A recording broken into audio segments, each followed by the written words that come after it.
आज के इस विश्लेषण में आपका स्वागत है।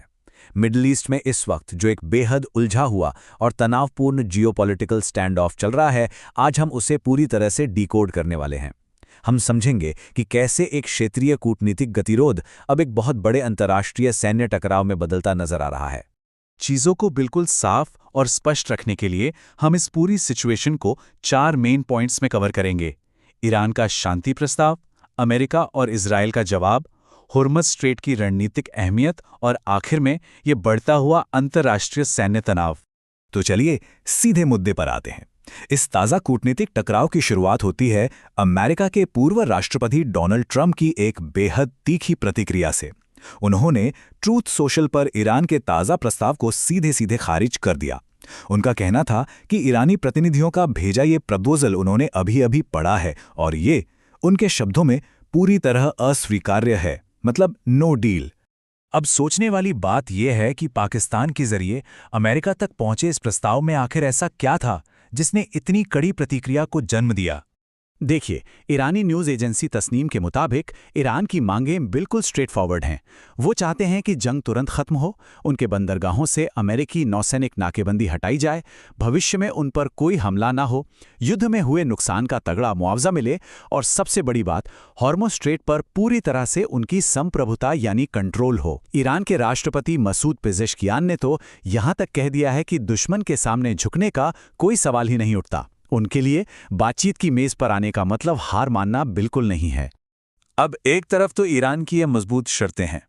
चलिए देखते हैं कि इसके जवाब में अमेरिका और इजराइल का क्या रुख है। न्यूज़ वेबसाइट एक्सियोस की एक रिपोर्ट के मुताबिक अमेरिका ने 14 पॉइंट्स का एक मेमो रखा है और अगर हम इन दोनों को आमने सामने रखकर देखें तो ये वैचारिक टकराव बिल्कुल साफ नजर आता है। अमेरिका की सीधी मांग है कि ईरान अपना यूरेनियम संवर्धन तुरंत रोके और हॉर्मुज़ स्ट्रेट में यातायात बहाल करे। और हाँ, अमेरिका ने यह भी क्लियर कर दिया है कि प्रतिबंध हटाने जैसी बातें तभी लागू होंगी जब कोई फाइनल और ठोस अग्रीमेंट साइन होगा। जाहिर है, दोनों की शर्तें एक दूसरे से बिल्कुल उल्टी दिशा में जा रही हैं। और इस पूरी कूटनीतिक गुत्थी को और उलझा दिया है इजराइल के रुख ने। इजराइल के प्रधानमंत्री बेंयामिन नेतन्याहू ने 60 मिनट्स को दिए एक इंटरव्यू में साफ कर दिया कि जंग खत्म करने की एक ही अनिवार्य शर्त है और वो है ईरान के संवर्धित यूरेनियम भंडारों को पूरी तरह से नष्ट करना। उनके मुताबिक इसके बिना बात नहीं बनेगी। इसके साथ ही नेतन्याहू ने एक और बहुत बड़ा रणनीतिक ऐलान किया। उन्होंने बताया कि इसराइल अगले एक दशक में अमेरिका से हर साल मिलने वाली 3.8 अरब डॉलर की सैन्य सहायता को फेज आउट करके जीरो पर लाना चाहता है। इसका सीधा मकसद अपनी विदेशी सैन्य निर्भरता को पूरी तरह खत्म करना है। खैर, कूटनीतिक बयानों से थोड़ा आगे बढ़ते हैं और इस भौगोलिक रणभूमि की तरफ चलते हैं जहां यह पूरा खेल जमीन पर, या यूं कहें कि समंदर में खेला जा रहा है। ये नंबर देखिए, 20%। पूरी दुनिया का लगभग 20% तेल और तरलीकृत प्राकृतिक गैस यानी LNG इसी हॉर्मुज़ स्ट्रेट से होकर गुजरता है और फिलहाल ईरान ने रणनीतिक रूप से इस रूट को ब्लॉक किया हुआ है। इसका सीधा रिजल्ट क्या है? ग्लोबल मार्केट में कच्चे तेल की कीमतों में जबरदस्त उछाल। ये एक ऐसा चोक पॉइंट है जिसने पूरी दुनिया की ऊर्जा सप्लाई की नस दबा रखी है। जमीन पर दोनों पक्ष अपनी अपनी पूरी ताकत दिखा रहे हैं। अमेरिका ईरानी बंदरगाहों की नाकेबंदी करके उन पर दबाव बना रहा है, लेकिन इसके जवाब में ईरान के सैन्य प्रवक्ता मोहम्मद अकरमीनिया ने साफ चेतावनी दी है कि अमेरिका उत्तरी हिंद महासागर को पूरी तरह वास्तविक नाकेबंदी में नहीं बदल सकता।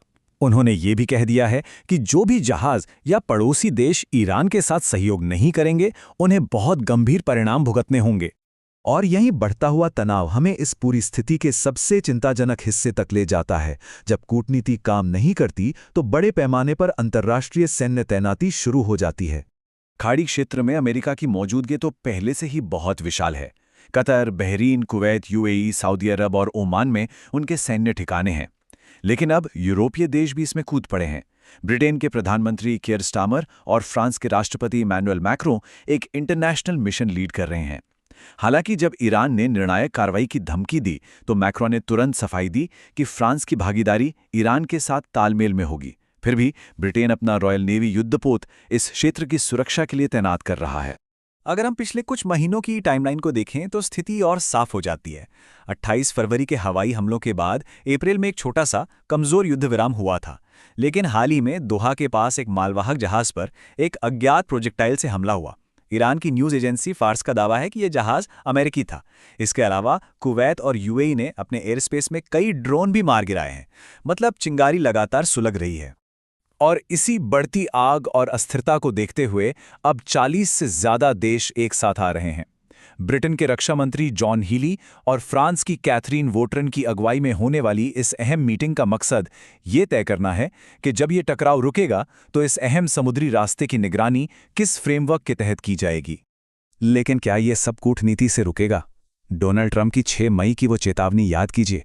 उन्होंने बहुत स्पष्ट शब्दों में कहा था कि अगर ईरान किसी डील पर राजी नहीं होता है तो बमबारी शुरू होगी, और वो बमबारी पहले से कहीं ज़्यादा बड़े स्तर और भयंकर तीव्रता की होगी। ये बयान अपने आप में बताता है कि हालात कितने नाजुक हैं।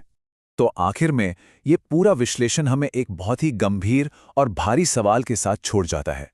अगर ये सारी कूटनीतिक कोशिशें पूरी तरह फेल हो जाती हैं और ग्लोबल इकोनॉमी को चोक करने वाली ये नाकेबंदियां ऐसे ही चलती रहती हैं, तो इस तेजी से बढ़ते हुए अंतर्राष्ट्रीय टकराव की असली और अंतिम कीमत क्या होगी?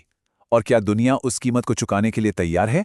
हमारे इस विश्लेषण के साथ जुड़ने के लिए आपका बहुत बहुत धन्यवाद।